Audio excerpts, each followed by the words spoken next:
नमस्कार भाई माने साधारण लोक आज से असाधारण भिडटी देखिए कौन रखुची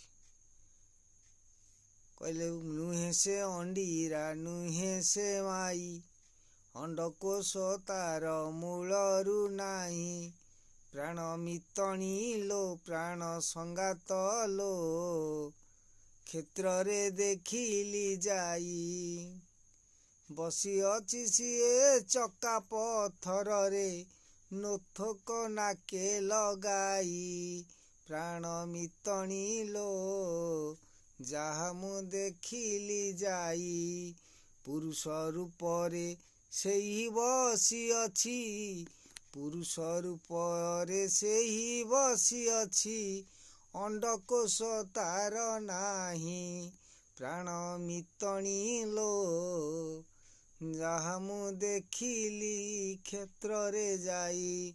नमस्कार भाई माने साधारण लोक आज से असाधारण वीडियो कहीं कथाटी कहली ना वर्तमान अमेरिका रे रथ यात्रा चली आ जगन्नाथ को देखिए तांकर हस्त कर देछंती।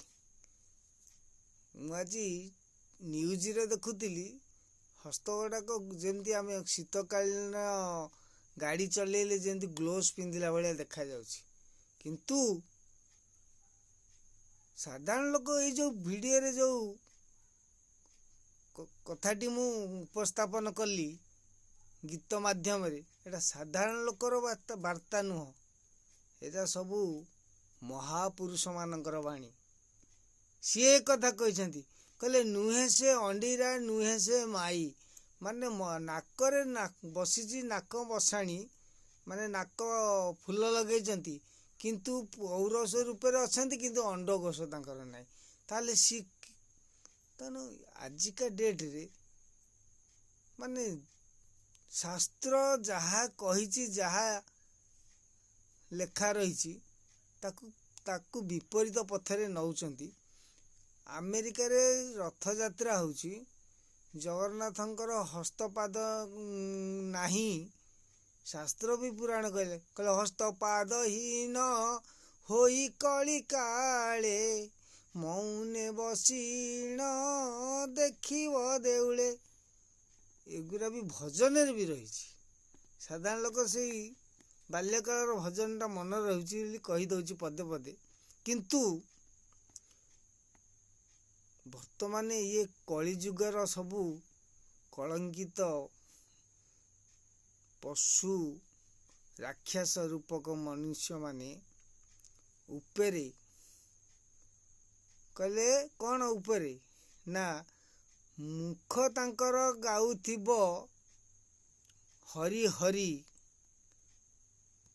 राम राम मती रही तांकर कोठी ना कामना वासना रे ना तेणु जगन्नाथंकर हाथ लगे अदिने रथ यात्रा करुछंती आउ तांकर नीति नियम जो रीति रे हवा कथा रथ यात्रा ताकू विपरीत नौचंती एटा अवश्य सत्य जे यह महापुरुष माने लिखिजंती जो रीति रे रथ यात्रा हवा कथा ताहा हबनी अन्य रीति रे हब बोली लिखाई हेले हाथ दबा हाथ रखिबा पइका किए कहला तुमको तुम जदि आज हाथ लगे देछ काली सकाळे जो नोथक लगे नाकेरे नाकर रहीनी रंध्रता नहीं आ पुरुष रूप सी बसी जगतर नाथ होई तांकर मूलरू अंडकोश नहीं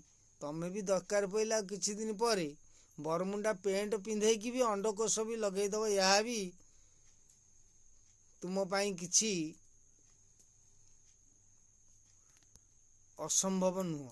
तेणु आमर चलंती विष्णु स्वरूप किए ना गजपति जेते वार्ता तुम पाखक इस्कन वाला पाखक देले सी भी केयर करना तेणु कौन केयर करिवे नर रूपे मनुष्य रूपे जो जन्म नहीं कलिजुगे से सब राक्षस गुराक राक्षस मानकर सदाबले विपरीत तेणु ସାଧାରଣ ଲୋକ ଆଜି ନ୍ୟୁଜ୍ଟା ଦେଖିଲି, ହେଲେ କିଛି ଆଉ କହିପାରିଲିନି କି କିଛି ଜାଣିପାରିଲିନି। କୋଉଆଡ଼େ ମତି ଆଉ କୋଉଆଡ଼େ ଗତି। ଅପେକ୍ଷା କର, ସାରା ବିଶ୍ୱବାସୀ 2027ରେ ସତ୍ୟ ପ୍ରକାଶିତ ହେବ। ଆଉ ବେଶୀ ଦୂର ନାହିଁ।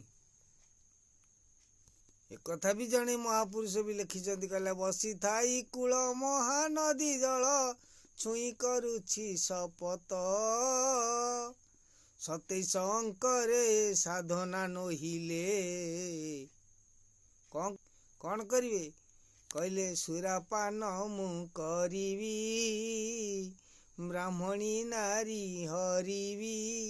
ତେଣୁ ହଉ ପଛିଆ ଜଗତରେ ଯେତେ ପାପ ହଉଛି ହଉ, ତେଣୁ 27 ଅଙ୍କକୁ ସିଏ ବି କହିଦେଇଛନ୍ତି। ସେଥିପାଇଁ ଆଗରୁ ବି ଲେଖା ରହିଥିଲା, ବେଳ ଥାଉଁ ବନ୍ଧ ବନ୍ଧରେ କୁମର ଟୀକା ଗୋବିନ୍ଦ ଚନ୍ଦ୍ର, ପୁରୀ ରହୁ ସରୋବର,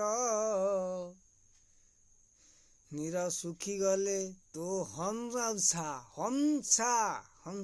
ଉଡ଼ିବ, ପିଣ୍ଡ ହେବ ନାର ଖାର। ସୁଧୁରି ଯାଅ।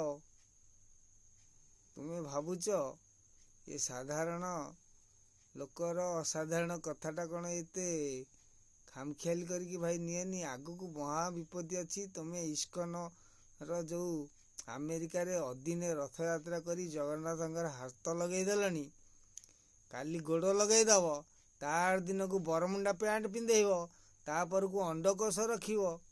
ତମେ ଶାସ୍ତ୍ରର ବିପରୀତ କରିକି ଚାଲିବ।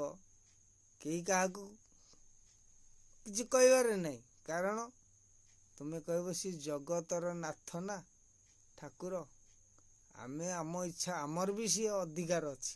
ଆମେ ହାତ ଲଗଉ କି ଗୋଡ଼ ଲଗଉ କି ବରମୁଣ୍ଡା ପ୍ୟାଣ୍ଟ ପିନ୍ଧଉ କି ଅଣ୍ଡକୋଷ ଲଗଉ, ତମେ କାହିଁକି କିଏ କହିବ? ଠିକ୍ ଅଛି, ଏହା ବି ତୁମର ଯଦି ଇଚ୍ଛା ରହିଛି, ତୁମେ ବି ଯଦି କହୁଛ, ଯେମିତି ଆମର ପୁରୀ ଦଇତାପତି ମାନେ କହନ୍ତି, ପ୍ରଭୁଙ୍କର ତ ଇଏ ଇଚ୍ଛା, ଆଉ ରଥ ଆଜି ଅଟକି ଗଲା କଣ ପାଇଁ ବଡ଼ଦାଣ୍ଡରେ ଗଲାନି? ନା ପ୍ରଭୁଙ୍କର ତ ଇଚ୍ଛା, ଆଉ ତାଙ୍କର ତ ଲୀଳା। ଆଉ ଭାଇ ଲୀଳା ପରେ କହିଲି, ଦ୍ୱାପରେ ଅଟଇ ଯାହାଟି ଲୀଳା, କଳିରେ ଆସିବ ଅତଂଛା କିଳା। ନମସ୍କାର ଭାଇମାନେ। ସାଧାରଣ ଲୋକର ଅସାଧାରଣ ବାଣୀ, ଧ୍ରୁବ ସତ୍ୟ।